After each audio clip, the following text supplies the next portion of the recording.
ప్రభు ఘనమైన నామానికి స్తుతి మహిమ కీర్తి ప్రభావం కలుగును గాక. దేవుడు మనల్ని ప్రేమించి సజీవ లెక్కలో చేర్చాడు. నూతన సంవత్సరంలో ప్రవేశించగల గనుక దేవునికి స్తుతి చెల్లించడం మన యొక్క బాధ్యత, మన యొక్క భాగ్యం అనే విషయాన్ని మనం జ్ఞాపకం చేసుకోవాలి. ఇతర మతస్థులకు లేనటువంటి గొప్ప భాగ్యము క్రైస్తవులకు, క్రైస్తవ విశ్వాసులకు, క్రైస్తవ సంఘానికి మాత్రమే ఈ మధ్యరాత్రి కాల సమయమున దేవుని మందిరంలో సజీవుడైన దేవుణ్ణి స్తుతించి, ఆరాధించి, కీర్తించి, ఘనపరిచి, మహిమపరిచి ఆయన లేఖనాలను ధ్యానించడం మాత్రమే కాక, వినడం మాత్రమే కాక దాని ప్రకారం నడుచుకోవాలనేటువంటి ఒక తీర్మానం చేసేటువంటి గడియల్లో మనం ఉన్నాం కనుక దేవుని వాక్యాన్ని మనం ధ్యానం చేద్దాం. ఈ దినమున మనం దేవుణ్ణి స్తుతించడానికి, ఆరాధించడానికి there are many reasons to thank and praise and worship and adore and magnify the Lord. దేవుని స్తుతించడానికి, గణపరచడానికి మనకు అనేకమైన కారణాలు ఉన్న సంగతిని మనం జ్ఞాపకం చేసుకోవాలి. 2 కొరింథీయులకు రాసిన పత్రిక 1వ అధ్యాయం 3వ వచనంలో ఉంటాడు, కనికరము చూపు తండ్రి, సమస్తమైన ఆదరణ అనుగ్రహించు దేవుడు, మన ప్రభువైన యేసుక్రీస్తు తండ్రినైన దేవుడు స్తుతింపబడును గాక. కనికరము చూపినటువంటి దేవుడు సంవత్సర కాలమంతయు మనల్ని కనికరించి, ఒక తల్లి ఏ రీతిగా బిడ్డలను ప్రేమిస్తుందో, ఏ రీతిగా కాపాడుతుందో, ఏ రీతిగా పోషిస్తుందో, ఏ రీతిగా భద్రపరుస్తుందో, ఆ రీతిగా ప్రభు మనతో ఉండి మనల్ని కాపాడినటువంటి దేవుడు, కనికరం చూపినటువంటి దేవుడైన విషయాన్ని మనం జ్ఞాపకం చేసుకోవాలి. సమస్తమైన ఆదరణ, దుఃఖములో, వేదనలో, కృంగిన సమయాల్లో మనల్ని ఆదరించినటువంటి దేవుడు. గాయము చేయవాడు ఆయన్నే, గాయము కట్టువాడు కూడా ఆయన్నే. కనుక ఆదరణకర్త అయినటువంటి దేవుడు, పరిశుద్ధాత్మ దేవుడు, నేను వెళ్ళి మీకు ఆదరణకర్తను పంపేదను అనేటువంటి చెప్పినటువంటి ప్రభువైన యేసుక్రీస్తు వారి మాటను మనం జ్ఞాపకం చేసుకుంటూ, మనల్ని ఆదరించినటువంటి దేవుడు, కనికరం చూపినటువంటి దేవుడు అనే విషయాన్ని మనం జ్ఞాపకం చేసుకోవాలి. దేవుడు మన ప్రభువైన యేసుక్రీస్తు తండ్రినైన దేవుడు స్తుతింపబడిన గాక. ఎన్ని చేసిన దేవుణ్ణి మనం స్తుతించాలి, ఆరాధించాలి, ఘనపరచాలి, కీర్తించాలి, పొగడాలి, సాగిలపడి నమస్కారం చేయాల్సినటువంటి బాధ్యత మనకుందనే విషయాన్ని మనం జ్ఞాపకం చేసుకోవాలి. అదే రీతిగా 10వ వచనంలో చూసినట్టయితే, ఆయన అట్టి గొప్ప మరణం నుండి మమ్మను తప్పించను.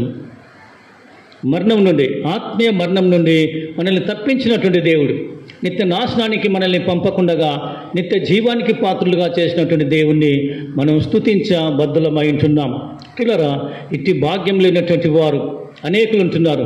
మనమైతే ధన్యులము, భాగ్యవంతులమనే విషయాన్ని జ్ఞాపకం చేసుకుంటూ దేవుని స్తుతించాలి.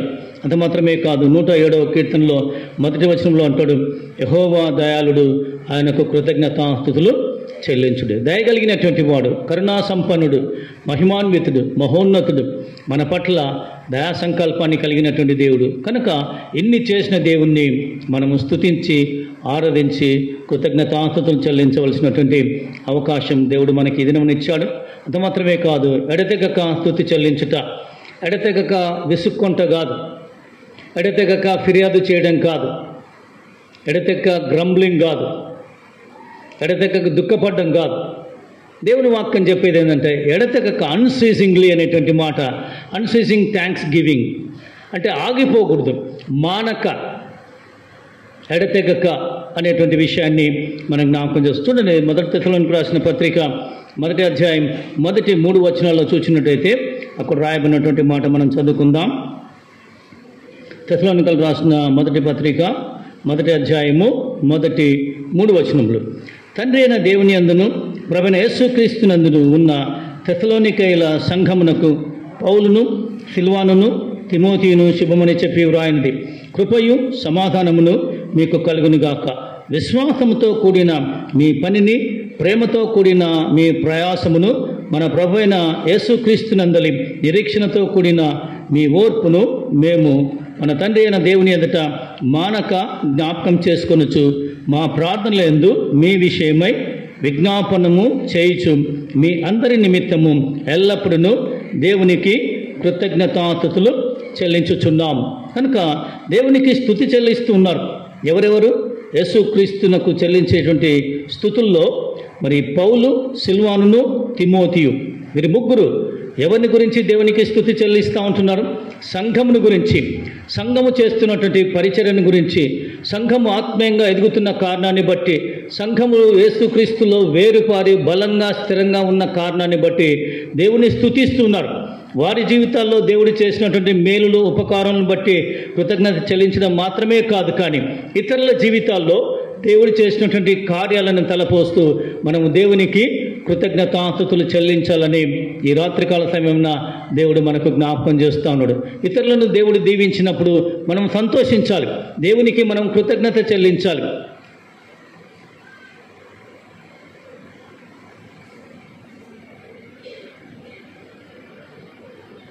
వారు పొందినారు కనుక మాకు లేవని మనం దిగులు పడకూడదు. అంత మాత్రమే కాదు, అసూయపడకూడదు. కనుక దేవుడు అందరికీ దేవుడు, అందరికీ ప్రభువు, అందరికీ రక్షకుడు, అందరికీ తండ్రి. కనుక మనల్ని అందరినీ దీవించాలని ఆయన ఆశ, ఆయన సంకల్పం, ఆయన ఉద్దేశం. కనుక వాటితో పాటు మనమందరం కూడా దేవునికి స్తుతి చెల్లించవలసినటువంటి ఆవశ్యకత ఉందనే విషయాన్ని మనం ఈ ఉదయకాలం రాత్రికాల సమయంలో జ్ఞాపకం చేసుకోవాలి. కనుక పౌలు తెస్సలోనిక సంఘమును గూర్చి దేవునికి స్తుతి చెల్లిస్తూ ఉన్నాడు. అంటే సంఘములో అందరు పరిశుద్ధుల, అందరు నీతిమంతుల, అందరూ కడగబడినటువంటి వారా? కాదు. పౌలు చూచే కోణం ఏంటంటే సంఘము అనగా నీతిమంతుల కలయిక, సమ్మేళనము, సమూహం అనేటువంటి మాట, పరిశుద్ధుల సహవాసము అనేటువంటి విషయాన్ని పౌలు జ్ఞాపకం చేస్తున్నాడు. పరిశుద్ధులు కాక అపరిశుద్ధులు కూడా ఉంటారు, అనీతిమంతులు కూడా ఉంటారు. కానీ పౌలు దృక్పథము, పౌలు కోణము, పౌలు చూచే విధం ఏంటంటే సంఘములో ఉన్నటువంటి సకల పరిశుద్ధులకు అనేటువంటి మాట వ్రాస్తున్నాడు. అంటే సంఘము పరిశుద్ధంగా ఉందనేటువంటి విషయాన్ని పౌలు తెలియజేస్తున్నాడు. ఇప్పుడు ఇక్కడ కూర్చున్న మనలో ఎవరం పరిశుద్ధులుగా ఉన్నాం, ఎవరం అపరిశుద్ధులంగా ఉన్నామో మనమే ఎరగవలసిన వారమై ఉంటున్నాం. అది దేవునికి మాత్రమే తెలుసు. ఒకవేళ పరిశుద్ధంగా లేకపోతే ఇది మనకిచ్చిన సమయం కనుక పరిశుద్ధమైన జీవితంలో జీవించటానికి ఒక తీర్మానం చేయవలసినటువంటి సమయం అనే విషయాన్ని జ్ఞాపకం చేసుకోవాలి. పౌలు తన జీవితంలో దేవుడు చేసినటువంటి దాన్ని బట్టి స్తుతి చెల్లించట్లేదు, కానీ దేవుడు సంఘ జీవితంలో చేస్తున్న పనిని జ్ఞాపకం చేసుకుంటూ వారి జీవితంలో జరుగుతున్న దేవుని కార్యాలను బట్టి స్తుతిస్తున్నాడు. మనం పొందే ఆశీర్వాదాలన్నిటికీ ప్రభువు కర్త అయింటున్నాడు. Whatever we receive. అందుకనే యాకోబు పత్రిక 1వ అధ్యాయం 17వ వచనంలో ఏమంటాడు చూడండి. యాకోబు రాసిన మొదటి పత్రిక 1వ అధ్యాయం 17వ వచనం. శ్రేష్టమైన ప్రతి ఈవియు, సంపూర్ణమైన ప్రతి వరమును పరసంబంధమైనదై జ్యోతిర్మయుడగు తండ్రి వద్ద నుండి వచ్చును. ఆయన యందు ఏ చంచలత్వమైనను గమనాగమనముల వలన కలుగు ఏ ఛాయ అయినను లేదు. కనుక శ్రేష్టమైన ప్రతి ఈవి ఇవ్వటానికి ఎవరు కారణము అంటే దేవుడే. పరసంబంధమైన ప్రతి దీవెన, మేలు, ఉపకారము, ఆశీర్వాదం, శాంతి, సమాధానము, సంతోషం ఇవ్వాలంటే ఎవరివ్వాలి? ఈ లోకంలో ఎవరివ్వరు, దేవుడు మాత్రమే మనకు ఇవ్వగలిగినటువంటి వాడు. కనుక ఆయన అన్నిటికీ కర్త అయినాడు, అన్నిటికీ మూలమై ఉన్నాడు అనే విషయాన్ని మనం ఈ రాత్రికాల సమయంలో జ్ఞాపకం చేసుకోవాల్సిన వారమై ఉంటున్నాం. కనుక పరసంబంధమైన ప్రతి వరమును జ్యోతిర్మయుడగు తండ్రి వద్ద నుండి వచ్చును. అవి మానవుల దగ్గర నుంచి కాదన్న విషయాన్నింటినీ మనం జ్ఞాపకం చేసుకోవాలి. కనుక మన ఆరాధనలన్నిటికీ దేవుడు మూలమై ఉన్నాడు. He is the only one to receive glory, honour, majesty. ఆయన ఒక్కడే స్తుతికి యోగ్యుడు, పాత్రుడు అనేటువంటి విషయాన్ని కూడా మనం జ్ఞాపకం చేసుకోవాలి. స్తుతించటకైనటువంటి కారణాలు ఇందాక నేను చెప్పాను. There are many reasons. గడిచిన సంవత్సరం అంతా దేవుడు మనల్ని కాపాడాడు, మనతో నడిచాడు, మనల్ని పోషించాడు. దుఃఖంలో ఉన్నప్పుడు, వేదనలో ఉన్నప్పుడు, కృంగినప్పుడు, అలసిపోయినప్పుడు, సొమ్మసిల్లినప్పుడు నేనున్నానని బలాన్నిచ్చి, అభయాన్నిచ్చి, ప్రోత్సహించినటువంటి దేవుడు. కనుక ఆ దేవుణ్ణి మనము స్తుతించవలసిన వారమై ఉంటున్నాం. చూడండి, 2వ తెస్సలోనికీయులకు రాసిన పత్రిక 2వ అధ్యాయము 16-17 వచనాల్లో ఇందాక చదువుకున్నటువంటి మాట, మన ప్రభు అయిన యేసుక్రీస్తును మనలను ప్రేమించి కృపచేత నిత్యమైన ఆదరణయు శుభనిరీక్షణయు అనుగ్రహించిన మన తండ్రి అయిన దేవుణ్ణు మీ హృదయములను ఆదరించి ప్రతి సత్కార్యమందును ప్రతి సద్వాక్యమందును మిమ్మును స్థిరపరచునుగాక. God will ఎస్టాబ్లిషర్. స్థిరపరిచేటువంటి వాడు. మనము స్థిరంగా ఉండలేం, ఒక గంట సేపు స్థిరంగా కూర్చోలేం, అటు ఇటు కదలడానికి ప్రయత్నం చేస్తాం. కానీ ప్రభు మనల్ని దేని విషయంలో అయినా స్థిరపరచగలిగినటువంటి వాడు. అందుకనే ఇక్కడ రాయబడినటువంటి మాట, మనలను ప్రేమించి, హీ లవ్డ్ us. దేవుడు లోకం ఎంతో ప్రేమించను కదా. ప్రేమించడం మాత్రమే కాదు, తన ఏకకుమారుడైనటువంటి యేసు క్రీస్తును మన రక్షణార్థమై, మన విమోచనార్థమై, మన పాప పరిహారార్థ బలిగా అర్పించడానికి ఈ లోకానికి పంపినటువంటి దేవుడు. ఆ విషయాన్ని మనం జ్ఞాపకం చేసుకోవాలి. కనుక ఆయన ప్రేమించే దేవుడు. God is love. దేవుడు ఏమై ఉన్నాడు? దేవుడు ప్రేమై ఉన్నాడు. దేవుడు జీవమై ఉన్నాడు. దేవుడు జ్ఞానమై ఉన్నాడు. దేవుడు బలమై ఉన్నాడు. మనకు బలమై ఉన్నాడా? మనకు జ్ఞానమై ఉన్నాడా? మనకు జీవమై ఉన్నాడా? ఈ రాత్రికాల సమయంలో మనం జ్ఞాపకం చేసుకోవాలి. ప్రతి వాచ్ నైట్ సర్వీస్లో మనమందరం పాల్గొనవచ్చు, దేవుని వాక్యాన్ని వింటూ ఉండొచ్చు. కానీ ఆ దేవుడు, బైబిల్లోని దేవుడు నాకేమయ్యాడు? అది ప్రాముఖ్యం. ఈ బైబిల్లోని దేవుడు నాకు బలం కావాలి, నాకు జీవం కావాలి, నాకు ప్రేమ కావాలి, నాకు వెలుగు కావాలి. కనుక ఆయన ప్రేమించి మనలందరినీ ప్రేమించినాడు. ఎవరిని గురించి అంటున్నాడు? సంఘాన్ని గురించి మాట్లాడుతూ ఉన్నాడు. సంఘం అంటే విశ్వాసుల కలయిక, సమూహం అనే విషయాన్ని. కనుక ప్రభువునందు ఎరిగినవారు, ప్రభువునందు కడగబడినటువంటి వారందరూ కూడా దేవుడు ప్రేమిస్తూ ఉన్నాడు. లోకంలో ఉన్న వారందరినీ కూడా ప్రేమిస్తున్నాడు. అందుకనే మరి నీతిమంతుల మీదను అనీతిమంతుల మీదను వర్షాన్ని, వేడిని, సూర్యకాంతిని, సూర్యరశ్మిని ఇవంతా కూడా అనుగ్రహిస్తున్నటువంటి దేవుడు. ఎవరిని కాదనడు, ఎవరిని వద్దనుకోడు, ఎవరిని త్రోసివేయడు. నా యొద్దకు వచ్చు వాడిని నేను ఎంత మాత్రమును త్రోసివేయడు. కనుక హీ లవ్స్ ఎవ్రీబడి. ఈ విషయాన్ని మనం జ్ఞాపకం చేసుకోవాలి. కృపచేత నిత్యమైన ఆదరణ. దేవుడి నిత్యులకు తండ్రి, ఆయన యుగయుగాలు ఉండేటువంటి వాడు. కనుక ఆదరణ, ఒకని తల్లి వాడిని ఆదరించినట్టుగా నేను ఆదరించేదను. చాలాసార్లు ఆదరణ లేక ఎంతోమంది నిరాదరణకు గురి అవుతూ ఉంటారు. ప్రత్యేకంగా ఆర్ఫన్స్, తల్లి లేనటువంటి వారు, తండ్రి లేనటువంటి వారు దుఃఖంలో ఉంటారు. ఆదరణ ఉండదు, శాంతి ఉండదు, సమాధానం ఉండదు, ఆలనా పాలన ఉండదు. అటువంటి వారికి ఆదరణ కావాలి. అందుకని ఆర్ఫనైజెస్ ఉన్నాయి, ఓల్డ్ ఏజ్ హోమ్స్ ఉన్నాయి, లేకపోతే ఇంకా డెస్టిట్యూట్ హోమ్స్, ఇవన్నీ కూడా ఎందుకు వెలిసాయంటే వారికి ఏదో ఒక రకంగా ఆదరణ కలిగించడానికి, ఏదో రకంగా సహాయం చూపడానికి అనే విషయాన్ని మనం గమనిస్తూ ఉన్నాం. కానీ సమస్త ఆదరణ నిత్యమైనటువంటి ఆదరణ. ఎందుకంటే దేవుడు నిత్యుడు. God is eternal, is unchanging. నిన్న, నేడు, నిరంతరము ఏకరీతిగా ఉన్న దేవుడు. ఆయన ప్రేమ మారదు, ఆయన కనికరం మారదు, ఆయన ఆదరణ మారదు, ఆయన వాత్సల్యత మారదు. దయాదాక్షిణ్య పూండు దేవుడు. ఇది మనం జ్ఞాపకం చేసుకోవాలి. కనుక ఇన్ని అనుభవిస్తున్నటువంటి వారమైన మనం ఈ నూతన సంవత్సరంలో మనం ప్రవేశించాం. దేవుని స్తుతించాలి, దేవుని ఆరాధించాలి. దేవుడు చేసిన మేలన్నిటినీ మనం జ్ఞాపకం చేసుకోవాలి. ప్రియులారా, అంత మాత్రమే కాదు, శుభ నిరీక్షణయు అనుగ్రహించిన మన తండ్రి అయిన దేవుడును. శుభ నిరీక్షణ, a blessed hope, eternal hope, unfading hope, వాడబారని నిరీక్షణ అనేటువంటి మాట. అంటే దేవుడు మనకు నిరీక్షణ ఏంటంటే మరణాంతరం ఒక జీవితము, అది ప్రభువుతో నిత్యత్వంలో మనకు ఉంటుందనే విషయాన్ని. కనుక ఈ లోకము అశాశ్వతమైనది. శాశ్వతమైన రాజ్యంలో మనం ప్రవేశిస్తాం. కన్నీరు ఉండదు, దుఃఖం ఉండదు, వేదన ఉండదు, మరణం ఉండదు, శోధన ఉండదు, ఏమి ఉండనటువంటి ఆ పరలోకంలో ప్రభువుతో ఆయన ముఖకాంతిని చూస్తూ సంతోషిస్తూ ఆనందంగా యుగయుగాలు ఉండగలిగేటువంటి ఒక నిరీక్షణ కలిగిన జీవితం. పిల్లరా, మనకు నిరీక్షణ లేకపోతే మన జీవితం వృధా, వ్యర్థం. మనకు there is a hope and there is a life after death. మరణం తర్వాత ఒక జీవితం, అది ప్రభుతో నిత్యత్వంలో ఉండాలి అని మనం ఇక్కడ నిర్ణయం చేసుకోవాలి.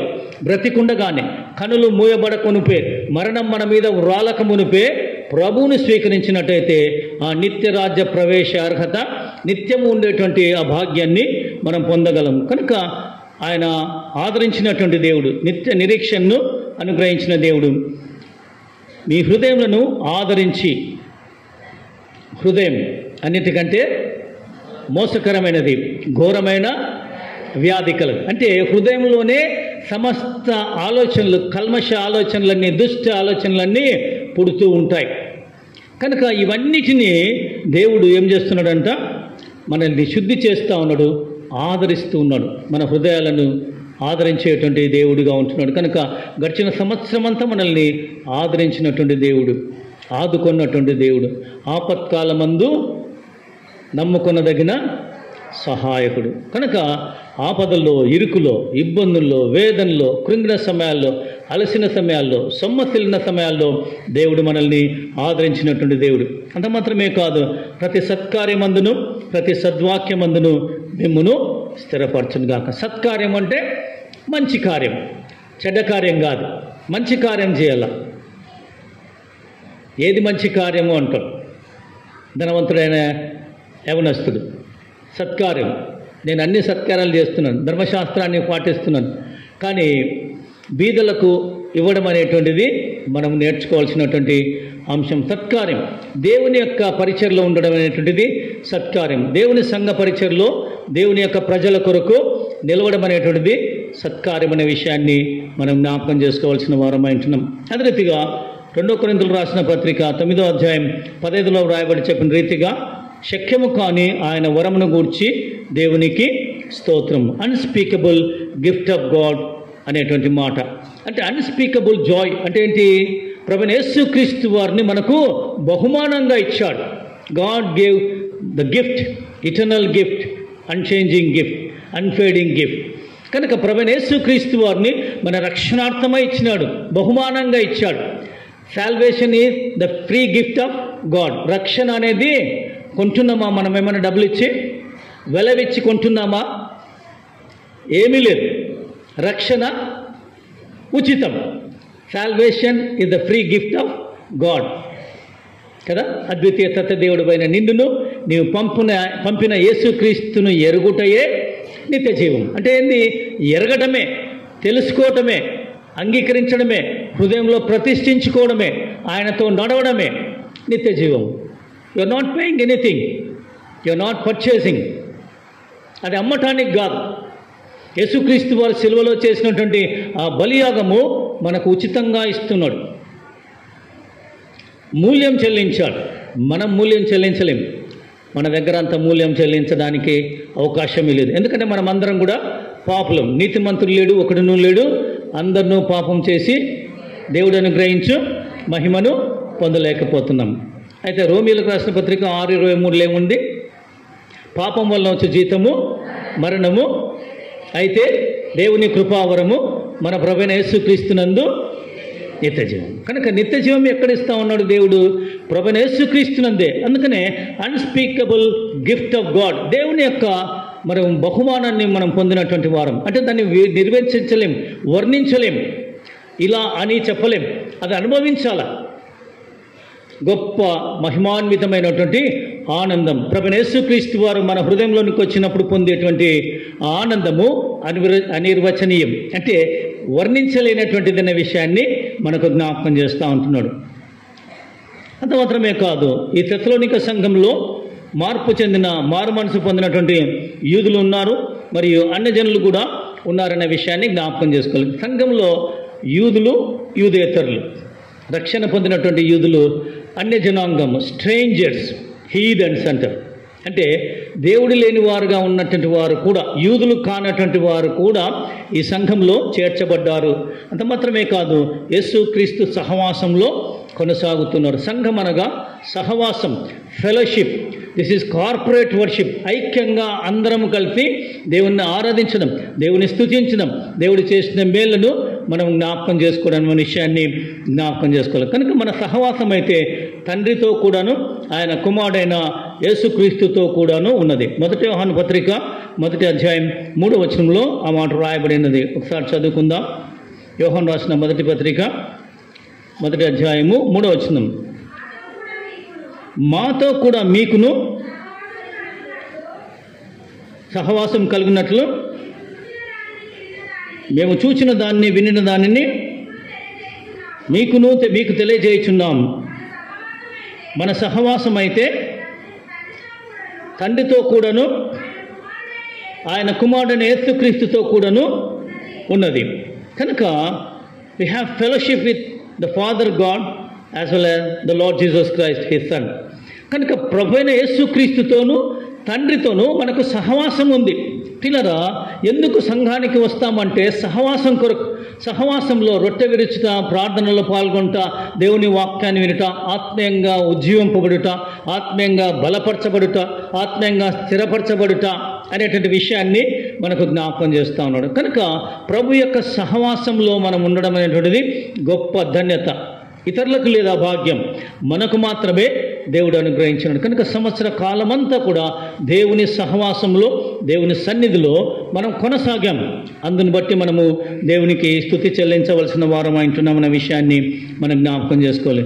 కనుక మన సహవాసం, అవర్ ఫెలోషిప్ అనేటువంటి మాట, నీ ప్రేమను గూర్చి ప్రభువైన యేసు ఎడల సమస్త పరిశుద్ధుల ఎడలను నీకు కలిగిన విశ్వాసంను గూర్చి నేను విని నా ప్రార్థనలందు నీ నిమిత్తము విజ్ఞాపన చేయించు, ఎల్లప్పుడూ నా దేవునికి కృతజ్ఞతాస్తుతులు చెల్లించచ్చు అనేటువంటి మాట. ఫిలెమోను పత్రికలో రాసినటువంటి మాట, 1వ అధ్యాయం 4వ వచనంలో గూర్చి వ్రాయబడినటువంటి మాట, ఎల్లప్పుడూ నీ నిమిత్తమును నా దేవునికి కృతజ్ఞతాస్తుతులు చెల్లించుచున్నాను. పిల్లరా, ఒక వ్యక్తి, ఒక యవనస్తుడు దేవుని ఎరిగిన తర్వాత, ప్రభువుతో అంటుకట్టబడిన తర్వాత, ఆత్మీయంగా బలపరచబడుతున్నప్పుడు అతన్ని చూచి పౌలు దేవునికి కృతజ్ఞతాస్తుతులు చెల్లిస్తూ ఉన్నాడు. మనం ఎవరి విషయమైనా ఎప్పుడైనా దేవునికి కృతజ్ఞత చెల్లించామా? ఈ రాత్రికాల సమయమున మనం జ్ఞాపకం చేసుకోవాలి. మనకు మాత్రమే మేలు పొందితే దేవునికి కృతజ్ఞత చెల్లించడం కాదు, ఇతరులు కూడా మేలు పొందినప్పుడు, ఇతరులు కూడా దీవించబడినప్పుడు, ఇతరులు కూడా ఆశీర్వదించబడినప్పుడు. మొన్నటి దినమున బాప్తిసం ఇవ్వడం జరిగింది. సంఘాన్ని రమ్మని చెప్పాం, సహవాసంలో నిలిచింది, వారిని బలపరిచి ప్రోత్సహించమన్నాం. ఎంతమంది వచ్చారు? బాప్తిసం మాకు కాదులే అనుకున్నారు. పిల్లరా, సంఘం ఐక్యంగా నిలబడాలి, సాక్షులుగా ఉండాలి. వారు మంచి తీర్మానం చేశారు. ఇదిగో మేము ఒకప్పుడు పాపిగా ఉన్నాం, లోకంలో జీవించాం, కానీ ఇప్పుడు ప్రభువుని స్వీకరించాం, ప్రభువునందు కొనసాగాలని నిర్ణయం చేసుకున్నాం. మా పాత జీవితాన్ని పాతిపెట్టబడి నవీన జీవితాన్ని, నూతన జీవితాన్ని, మార్పు చెందిన జీవితాన్ని కలిగి ప్రభువుతో నడవాలని స్థిర నివాసం నిర్ణయం చేసుకున్నటువంటి వారి బాప్తిస్మ కార్యక్రమంలో సంఘం లేకపోవడం అనేటువంటిది విచారకరం. గమనిద్దాం. ఇతరులు మేలు పొందుతున్నప్పుడు, ఇతరులు దేవునిలో కొనసాగుతున్నప్పుడు మనం కూడా వారితో కలిసి సంతోషించి దేవుని స్తుతించాలి, దేవుణ్ణి ఆరాధించవలసిన వారమై ఉంటున్నాం. అది వారి పనిలే, కాపరి పనిలే అని అనుకోవడం కాదు. ఇది మన సంఘంలో జరుగుతుంది కనుక ఇది మనందరం కూడా సంతోషించి, ఒక వ్యక్తి ప్రభుతో, ప్రభు కుటుంబంలో, ప్రభు సంఘంలో సభ్యుడవుతున్నాడు. ఇది గొప్ప మార్పు. దేవదూతలు సంతోషించేటువంటి సమయం. మనం ఎందుకు సంతోషించకూడదు? మనకు డబ్బు వస్తే సంతోషం కలుగుతుంది, ప్రమోషన్ వస్తే సంతోషం కలుగుతుంది. కానీ ఒక్క పాపి మారు మనసు పొందితే పరలోకమందు దూతలందరూ కూడా సంతోషిస్తారు. దూతలే సంతోషించినప్పుడు మనం ఎందుకు సంతోషించకూడదు? పిల్లరా, మనం జ్ఞాపకం చేస్తున్నాం. కనుక పౌలు మరి ఫిలెమోనుకు రాసినటువంటి పత్రికలో నిన్ను గురించి నేను దేవునికి ఎల్లప్పుడూ స్తుతి చెల్లిస్తున్నాను అనేటువంటి మాట మనం చూస్తున్నాం. కనుక ఇక్కడ పౌలు యొక్క ప్రార్థన, స్తుతి మరియు కృతజ్ఞతాస్తుతులు చెప్తున్నటువంటి విషయాన్ని మనం గమనించగలం. Thanksgiving to God is a great duty. ఇది ఒక బాధ్యతగా మనం కూడా చేయవలసినటువంటి విశ్వాసంతో కూడినటువంటి పని. మనం ఏ పని చేసినా అంటే ఏంటి? భోజనం చేసినను మరియు పానం చేసినను ప్రభు నా మహిమార్థమై చేయడని దేవుని వాక్యం తెలుస్తుంది. కనుక ప్రభు పనిని శ్రద్ధతో, పట్టుదలతో, విశ్వాసముతో, దీక్షతో చేయవలసినటువంటి వారమై ఉంటున్నాం. అందుకని విశ్వాసముతో కూడినటువంటి మీ పని, ప్రేమతో కూడిన మీ ప్రయాసం, మీ పని, మీ ప్రయాసం అంటే మీరు ప్రయాసపడుతున్నారు. మనం దేనికోసం ప్రయాసపడుతున్నాం? భుక్తి కొరకు, ఆహారం కొరకు, వేతనం కొరకు. కానీ సంఘము ప్రభు కొరకు ప్రయాసపడుతూ ఉంది, ఆత్మల సంపాదన కొరకు ప్రయాసపడుతూ ఉంది. చూడండి, తెసలోనికలు రాసిన మొదటి పత్రికలో రాయబడినటువంటి మాట, 6-7 వచనాల్లో రాయబడినటువంటి మాటను మనం చదువుకుందాం. పరిశుద్ధాత్మ వలన కలుగు ఆనందంతో గొప్ప ఉపద్రవం ముందు మీరు వాక్యమును అంగీకరించి మమ్మును ప్రభువును పోలి నడుచుకున్న వారైతని. కాబట్టి మాసిదోనియాలోను అకయలోను విశ్వాసులందరికీ మాదిరి అయితిరి. మనం మాదిరిగా ఉన్నామా? Exemplary life. మాదిరికరమైన జీవితం. నాతో సహా మనమందరం కూడా ఇతరులు మనల్ని చూచి అనుకరించేటువంటి జీవితం మనకు ఉండాలి. కానీ తెస్సలోనికే సంఘము ఇతరులకు మాదిరికర సంఘంగా ఉంది, నిలబడింది. శ్రమల్లో, వేదనలో, అపాయాల్లో, విగ్రహారాధనలో ఇవన్నీ ఎదుర్కొని తాలుకొని ఎదురొడ్డి నిలిచినటువంటి సంఘం. మన సంఘం ఎలా ఉంది? కష్టం వస్తే జారిపోతున్నామా? మాకేంటి లాభం లేదని వెళ్ళిపోతున్నామా? పిల్లరా మనం జ్ఞాపకం చేస్తాం. కనుక ఈ సంఘము మాదిరికరమైన సంఘంగా ఉన్నట్టుగా మనం చూస్తూ ఉన్నాం. ఎందుకనగా మీ యొద్ద నుండి ప్రభువాక్యము మాసిదోనియాలోను అఖాయలోను మ్రోగాను. అంటే వారు ప్రకటించే సంఘంగా ఉన్నారు. వాళ్ళు ప్రార్థించడం మాత్రమే కాదు, ప్రకటించే సంఘం. యేసుక్రీస్తు రక్షకుడు, విమోచకుడు, దేవుడని దేవుని పనిలో ఉన్నటువంటి వారు, దేవుని కొరకు ప్రయాసపడుతున్నటువంటి వారు. మనం ప్రయాసపడుతున్నామా? దేవుని పని చేస్తున్నామా? ఒక్క ఆత్మనైనా మనం తెచ్చామా ప్రభు దగ్గరికి? ఒడ్డు చేరి నీ ఎదుట నిల్చున్నప్పుడు రక్షక, ఒక్క ఆత్మనైనా తేక నీ ఎదుట ఒట్టి చేతులతో నిలుచుట భావ్యమా? తగునా? అది పాట కీర్తనల పుస్తకంలో ఉంటుంది, ఆంధ్ర క్రైస్తవ కీర్తనల పుస్తకంలో. పిల్లరా, మనం ఒక్క ఆత్మనైనా తీసుకొని రావాలని దేవుడు మనల్ని ఆశిస్తూ ఉన్నాడు, కోరుతున్నాడు. ఆ విధంగా పరిచర్య చేయాలని, ప్రయాసపడాలని కోరుతున్నటువంటి మాట. అంత మాత్రమే కాదు, పరిశుద్ధాత్మ వలన కలుగు ఆనందముతో గొప్ప ఉపద్రవమందు మీరు వాక్యం అంగీకరించి మమ్మును ప్రభువును పోలి నడుచుకొనిన వారైతిరి. కాబట్టి మాసిదోనియాలోను అఖాయలోను విశ్వాసులందరికీ మాదిరి అయితిరి అనేటువంటి మాట. అక్కడ మాత్రమే కాక ప్రతి స్థలమందును దేవుని ఎడల ఉన్న మీ విశ్వాసం వెల్లడాయని గనక మేమేమీ చెప్పవలసిన ఆవశ్యకత లేదు. మరియు మీరు విగ్రహములను విడిచిపెట్టి జీవము గలవాడును సత్యవంతుడునకు దేవునికి దాసులగుటకును దేవుడు మృతుల నుండి లేపిన యేసు అనగా రాబో ఉగ్రత నుండి మనలను తప్పించుచున్న ఆయన కుమారుడైన యేసు పరలోకం నుండి వచ్చినని ఎదురుచూచుటకును మీరేలాగూ దేవుని వైపునకు తిరిగితిరో ఆ సంగతి వారే తెలియజేయుచున్నారు. మనల్ని గురించి వేరే సంఘం వారు, వేరే వ్యక్తులు, అన్య జనాంగం ఏమని తెలియజేస్తూ ఉన్నారు? గుడ్ షెపర్డ్ సంఘంలో ఉన్నటువంటి వారు భక్తి పరులు అంటున్నారా? విశ్వాసులు అంటున్నారా? వారిని చూచి మేము మాదిరిగా ఉండాలని నేర్చుకోవడానికి ప్రయాసపడుతున్నారా? సంవత్సర కాలం అంతా విన్నాం. మన గురువు గారు రెవరెండ్ డాక్టర్ జార్జ్ రాజ్ గారు ఉన్నప్పుడు అనేక సంవత్సరాలు మీకు బోధించాడు. విన్నారు. విన్నది ఏమైంది? పిల్లరా, నేను విన్నాను, మనమందరం విన్నాం. విన్నదాన్ని మనం ఏం చేస్తున్నాం? We are accountable, we are responsible. మనకు బాధ్యత ఉంది, మనకు జవాబుదారీతనం ఉందనే విషయాన్ని మర్చిపోకూడదు. కనుక వారు ఇతరులకు మాదిరి అయిపోయినటువంటి సంఘంగా ఉన్నారు, దేవుని పనిలో ఉన్నారు, ప్రయాసపడినటువంటి వారుగా ఉన్నారు. అంత మాత్రమే కాదు, విగ్రహములను విడిచిపెట్టినటువంటి వారుగా ఉన్నారు. మనలో ఏ విగ్రహం ఉన్నది? ధనం అనే విగ్రహం ఉందా? పేరు ప్రఖ్యాతులనే విగ్రహం ఉందా? ఏ విగ్రహాన్ని మనం కలిగి ఉంటున్నాం?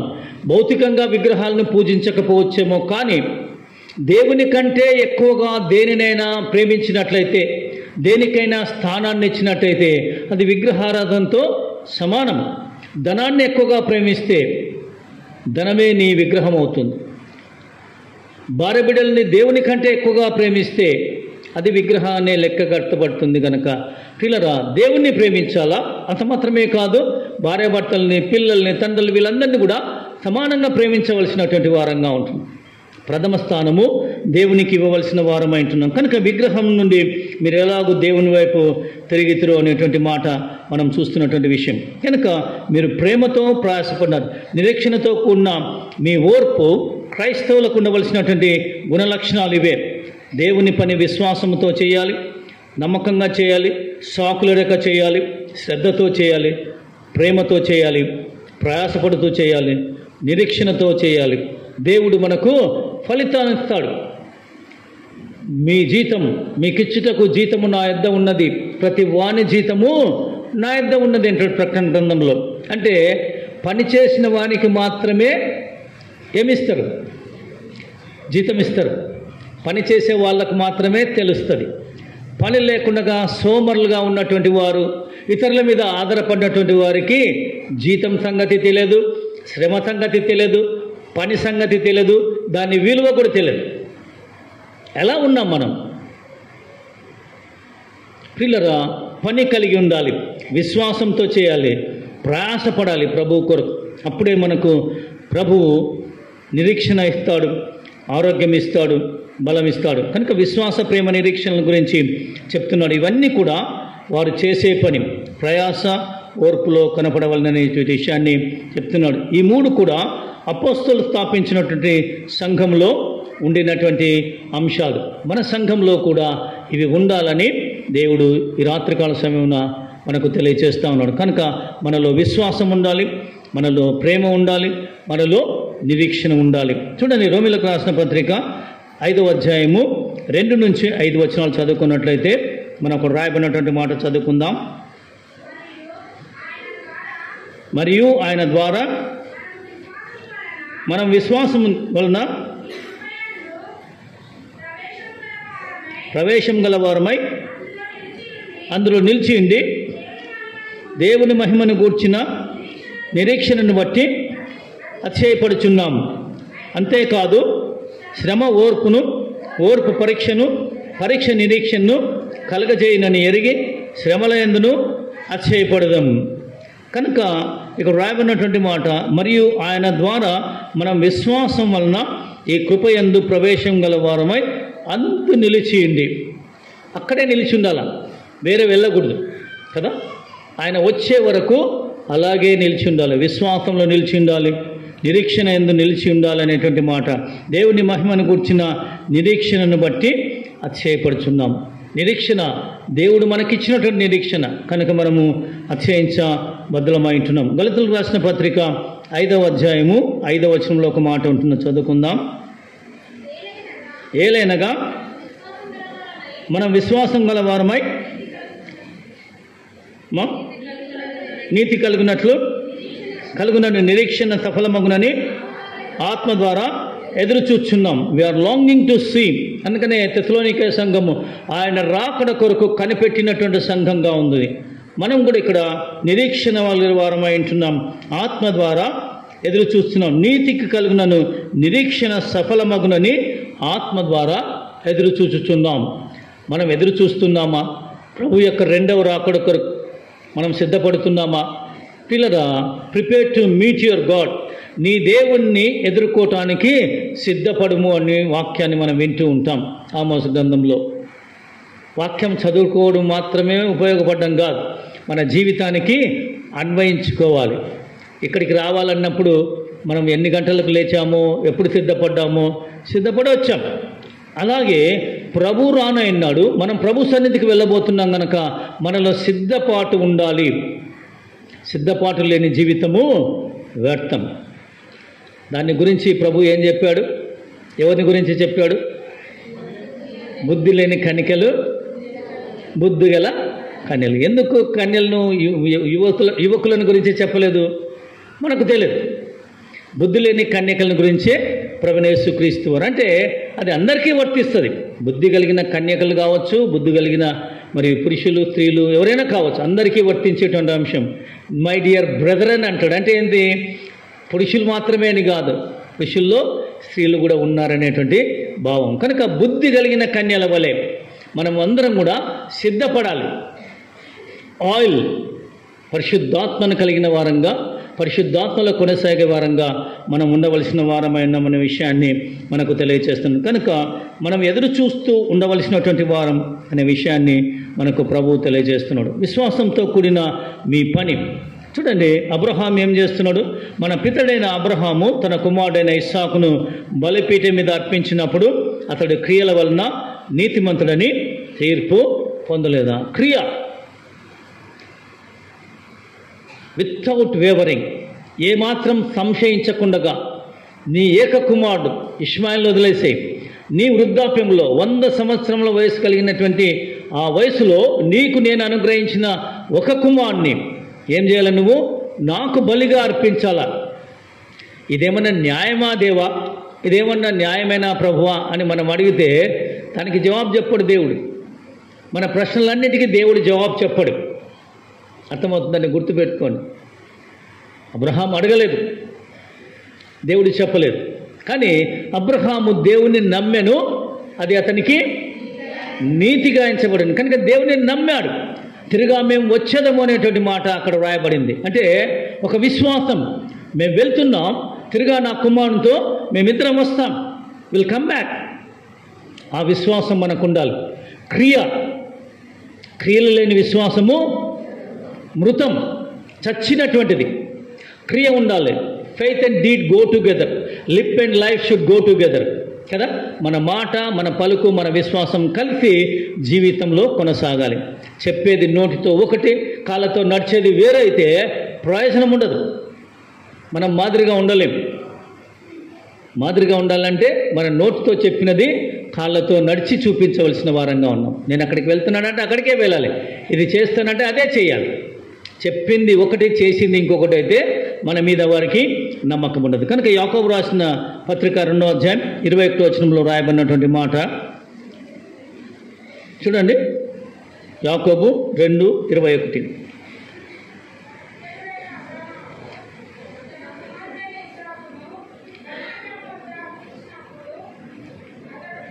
మన పితరుడైన అబ్రహాము తన కుమారుడైన ఇస్సాకును బలిపీఠం మీద అర్పించినప్పుడు అతడు క్రియల వలన నీతిమంతుడని తీర్పు పొందలేదా? విశ్వాసం అతని క్రియలతో కూడా కార్యసిద్ధి కలగజేసిననియు, క్రియల మూలంగా అతని విశ్వాసం పరిపూర్ణమైనదనియు గ్రహించుచున్నావు కదా. కాబట్టి అబ్రహాము దేవుని నమ్మెను, అది అతనికి నీతిగా ఎంచబడెను అను లేఖనం నెరవేర్చబడెను. మరియు దేవుని స్నేహితుడని అతనికి ఏం కలిగింది? మనకేం పేరుంది? ప్రియులారా, మనం జ్ఞాపకం చేసుకుందాం. కనుక అబ్రహాము దేవుని స్నేహితుడు. God became a man's friend. మానవుని యొక్క, ఒక నరుని యొక్క స్నేహితుడు అయిపోయాడు దేవుడు. అందుకనే ప్రభువైన యేసుక్రీస్తు వారు ఏమంటాడు? ఇక్కడ మిమ్మల్ని దాసులని పిలువక మిమ్మలను స్నేహితులని యోహాను సువార్తలో మాట్లాడతాడు. కనుక మనమందరం ఆయన స్నేహితులం. అంత మాత్రమే కాదు, యేసుక్రీస్తు మన అన్న కాడ, ఆయన మన జ్యేష్ఠ సహోదరుడు కదా. మృతుల్లో నుండి లేచుట్లో జ్యేష్ఠుడైనటువంటి సహోదరుడు. పునరుత్థానుడైన తర్వాత మగ్దలేని మరియతో చెప్తున్నటువంటి మాట, నీవు నా సహోదరుల దగ్గరికి వెళ్ళి. ఎవరైనా సహోదరులు? శిష్యులు, మనమందరం. కనుక ఆయన మన పెద్ద అన్న, మనమందరము సహోదరులుగా పిలుస్తూ ఉన్నాడు. ఇప్పుడు ఎంత గొప్ప ధన్యత అండి. కనుక మనం సహోదరులంగా ఉన్నాం, స్నేహితులంగా ఉన్నాం, దాసులంగా ఉన్నాం, ఒకప్పుడు బానిసలంగా ఉన్నాం. కానీ ఇవేవి కాకుండా నేను మనల్ని కొన్నాడు అని చెప్పకుండా ప్రభు మనల్ని స్నేహితులు అంటున్నాడు, మనల్ని సహోదరులు అంటున్నాడు. అందుని బట్టి we are transform, transfigured, translated into the image of Christ. ఆయన మహిమలోనికి మనమందరం కూడా మార్చబడుతున్నాం, రూపాంతరం చెందబడుతున్నాం. ఆయన ఉండే చోట మనం ఉండబోతున్నాం అనే విషయాన్ని మనం ఎరిగి దేవునికి స్తుతి చెల్లించవలసిన వారమై ఉంటున్నాం. కనుక మరి ప్రేమతో కూడిన మీ ప్రయాసం, మీరు చేసిన కార్యమును మీరు పరిశుద్ధులకు ఉపచారము చేసి ఇంకనూ ఉపచారము చేయుచుండుట చేత తన నామమును బట్టి చూపిన ప్రేమను మరచుటకు దేవుడు అన్యాయస్తుడు కాడు. కనుక మనము చేసేటువంటి కార్యాలు, క్రియలు ఏవి కూడా దేవుడు మర్చిపోడు. God is no man's debtor. దేవుడు ఎవరికి అచ్చిందే దేవుడు కాడు. ఈ సంవత్సర కాలంలో మీరు ఏమేమి చేశారో దేవుడు వాటన్నిటిని చూచాడు. నేను చూడలేదు, ఇంకెవరు చూడలేదు. చూచినవాడు, మీకు బహుమానాన్ని ఇవ్వగలిగినవాడు. అది ఏ బహుమానం అనేది ఆయన నిర్ణయం, ఆయన ఇష్టం, ఆయన కోరిక, ఆయన తలం. కనుక మీరు ఎవరికి ఉపచారం చేశారు? పరిశుద్ధులకు ఉపచారం చేశారు, దేవుని సేవకులకు ఉపచారం చేశారు. చేశామా? మన ఇంటికి వచ్చినటువంటి వారిని గౌరవించామా? పరామర్శించామా? ఆతిథ్యం ఇచ్చామా? మనం ఒకరింటికి పోతే అనుభవించడం కాదు, ఆతిథ్యం స్వీకరించడం కాదు, మన ఇంటికి వచ్చినప్పుడు కూడా పరిచారం, ఆతిథ్యం చేయ గట్టిగా చెప్పండి, మరువకడి, ఫర్గెట్ నాట్, మర్చిపోకూడదు. ప్రియులరా, కనుక పరిచర్య చేయాలి. పరిశుద్ధులకు ఉపచారం చేసినటువంటి వారు. అంత మాత్రమే కాదు, దేవుడు అన్యాయస్తుడు కాడు. చదండి రోమీయులకు రాసిన పత్రిక 8వ అధ్యాయం 38-39 వచనాలు.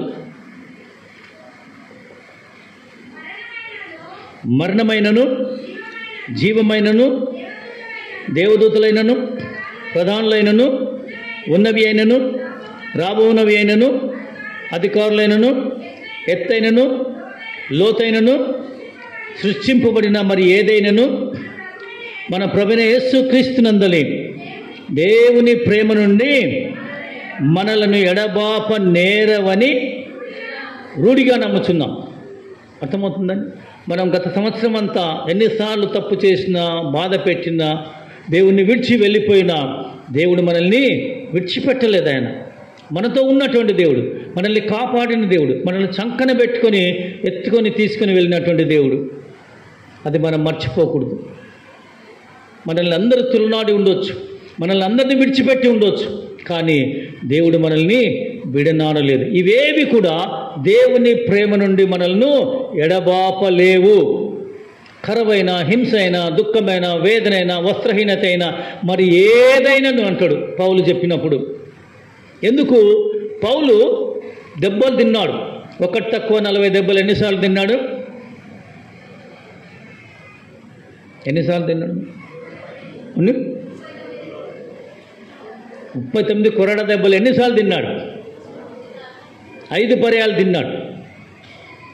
కనుక దేవుడు ఆయనకు అన్ని అవకాశాలు ఇచ్చాడు. దేవుని కొరకు శ్రమ పడినటువంటి వాడు, ఆకలితో ఉన్నాడు, శ్రమలో ఉన్నాడు, కానీ దేవుణ్ణి మర్చిపోలేదు. దేవుని స్తుతిస్తున్నాడు, దేవుణ్ణి ఆరాధిస్తున్నాడు. కనుక మనం కూడా ఇవేవి కూడా మనల్ని ఎడబాప నేరం అనే విషయాన్ని మనం జ్ఞాపకం చేసుకోవాల్సిన వారమై ఉంటున్నాం. హెబ్రీయులకు రాసిన పత్రిక 6వ అధ్యాయం 10వ వచనం. హెబ్రీయులకు రాసిన పత్రిక 6వ అధ్యాయం 10వ వచనం చదవండి ఎవరైనా. మీరు చేసిన కార్యమును మీరు పరిశుద్ధులకు ఉపచారం చేసి ఉపచారం చేయుట చేత తన నామమును బట్టి చూపిన ప్రేమను మరచుటకు దేవుడు అన్యాయస్తుడు కాదు. కనుక అదే విషయాన్ని దేవుడు మనకు తెలియజేస్తూ ఆయన అన్యాయస్తుడు కాడు అనేటువంటి విషయాన్ని మనకు జ్ఞాపకం చేస్తున్నాడు. రోమీయులకు రాసిన పత్రిక 1వ అధ్యాయము 8వ వచనంలో ఏమంటాడంటే, మీ విశ్వాసము సర్వలోకమున ప్రచురం చేయబడుచుండటం బట్టి మొదట మీ అందరి నిమిత్తము యేసుక్రీస్తు ద్వారా నా దేవునికి కృతజ్ఞతాస్తుతులు చెల్లించుచున్నాను. కనుక పౌలు ప్రతి సమయంలో కూడా, ప్రతి వారి విషయంలో కూడా దేవునికి స్తుతి చెల్లిస్తున్నాడు, కృతజ్ఞతాస్తుతులు చెల్లిస్తూ ఉన్నాడు. మీ విశ్వాసము సర్వలోకమున ప్రచురపరచబడినందున. మన విశ్వాసము మన ఊరు దాటుతుందా, మన చర్చి దాటుతుందా, మన ఇల్లు దాటుతుందా, మన గోడ దాటుతుందా, మనం ఆలోచన చేయాలి. మన బంధువులకు తెలుస్తుందా మన విశ్వాసులమని, మనతో పనిచేసే వారికి తెలుస్తుందా మన విశ్వాసులమని. ప్రియులరా, ఈ విషయాన్ని మనం జ్ఞాపకం చేసుకోవాల్సినటువంటి వారమై ఉంటున్నాం. కనుక దేవుడు అన్యజనుల్లో మనకు ఒక మాదిరికరమైన జీవితం జీవించాలనేటువంటి విషయాన్ని ప్రత్యేకంగా మనకు తెలియజేస్తూ ఉన్నాడు. చివరిగా రోమీయులకు రాసిన పత్రిక 8వ అధ్యాయం 25వ వచనంలో చూసినట్టయితే చూడండి. కొలసీలకు రాసిన పత్రిక 1వ అధ్యాయం 27వ వచనంలో, అన్యజనుల్లో ఈ మర్మం యొక్క మహిమైశ్వర్యం ఎట్టిదో అది అనగా మీ అందున్న క్రీస్తు మహిమ నిరీక్షణ అన్నాడు. కనుక మనం ఆయన్ని చూపించవలసిన వారమైన మనలో ఉన్నాడు ప్రభువైన యేసుక్రీస్తు వారు అనేటువంటి విషయాన్ని మనం అందరికీ చూపవలసిన వారమై ఉంటున్నాం. మనము చూడని దాని కొరకు, అందుకే 25వ వచనం రోమీయులకు రాసిన పత్రిక 8వ అధ్యాయం 25వ వచనం రాయబడినటువంటి మాట, మనము చూడని దాని కొరకు నిరీక్షించిన ఎడల ఓపికతో దాని కొరకు కనిపెట్టుదాం. కనుక మనము చూడలేదు, కానీ చూడడానికి నిరీక్షించవలసిన వారమై ఉంటున్నాం. అయితే ఓపిక ఉండాలి. You must have patience. ఓపికతో కనిపెట్టవలసిన వారమై ఉంటున్నాం అనే విషయాన్ని పౌలు ఈ రాత్రికాల సమయంలో మనకు తెలియజేస్తున్నాడు. కనుక పౌలు చెప్పినటువంటి మాట తెస్సలోనికీయులకు రాసిన మొదటి పత్రిక 1వ అధ్యాయంలో మరి 2-3 వచనాల్లో విశ్వాసంతో కూడిన మీ పనిని, ప్రేమతో కూడిన మీ ప్రయాసమును, మన ప్రభువైన యేసుక్రీస్తునందలి నిరీక్షణతో కూడిన మీ ఓర్పును మేము మన తండ్రి అయిన దేవుని ఎదుట మానక జ్ఞాపకం చేసుకొనొచ్చు. మా ప్రార్థనలందు మీ విషయమై విజ్ఞాపనము చేయుచు మీ అందరి నిమిత్తం, మీ విషయము మీ అందరి నిమిత్తము అనేటువంటి మాట మనం జ్ఞాపకం చేసుకోవాలి. ఎల్లప్పుడూ దేవునికి కృతజ్ఞతాస్తుతులు చెల్లించుచున్నాము. పిల్లరా, దేవుడు చేసినటువంటి వాటన్నిటినీ మనం జ్ఞాపకం చేసుకుంటూ thanksgiving, unceasing thanksgiving, thanking the Lord, worshipping the Lord. మనలో కృతజ్ఞత భావం ఉండాలి. కృతజ్ఞులుగా ఉండకూడదు. చేసిన మేలును మర్చిపోయేటువంటి వారంగా ఉండకూడదు. మనకు చేసిన మేలన్నిటినీ మనం జ్ఞాపకం చేసుకుంటూ దేవునికి స్తుతి చెల్లించాలి. దేవా, నువ్వు నాకు చేసిన మేలన్నిటిని బట్టి నేను నీకేమి చెల్లింతును. నా రక్షణ పాత్రను చేతపట్టుకొని నీకు స్తుతులు, స్తోత్రములు, కృతజ్ఞతాస్తుతులు చెల్లించుచున్నాను. చెల్లిద్దామా? దేవునికి స్తుతి చెల్లిద్దాం, దేవుని ఘనపరుద్దాం, దేవుని మహిమపరుద్దాం. అట్టి కృప దేవుడు మనందరికీ అనుగ్రహించి నడిపించునుగాక.